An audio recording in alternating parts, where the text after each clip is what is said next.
You want to make a money plan to finally get your financial shit together, but you don't know where to start? Let's talk about it. The first thing I want you to do is print out a bank statement and go through it with a highlighter, just one, and highlight all of your bills and your necessary expenses, such as groceries or gas for your car, etc. Add all of those things up to get your expense number. Next, you're going to take that number you just got and subtract that number from your monthly income. Is the outcome positive or a negative number?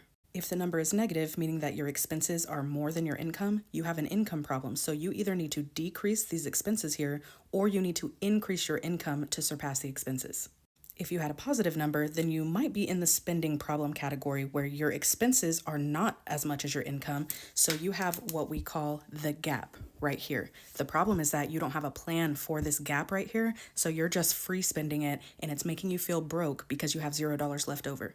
If you're over here in the income problem category, you want to, like I said, raise your income. You want to make it to where you have a gap between your income and your expenses so that you have some money to work with. The next step is you want to go back to your bank statement and categorize the rest of those purchases from that statement and make a budget with those things in mind. For instance, imagine if we're looking at fast food here, you went through your bank statement and you spent $800 last month on fast food. Now you can put that in your budget with a lesser amount to be spent on fast food. That's because fast food is obviously important to you because you spent a lot of money on it. You don't want to spend this much. You want to reroute some of that money to savings, debt payoff, etc., but still allow yourself to have things you like.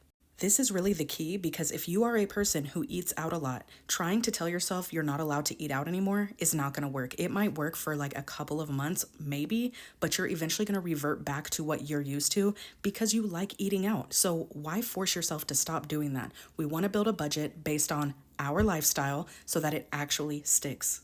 If you need more help or you want to know the next steps, go join my free training. It's called Money Reset and it is linked at the top of my page. It's going to give you action steps you can start taking today to start making progress. Anybody can do this, I promise. If I can do it, you can. You just need to get started finding a system that works for you. You got this, friend.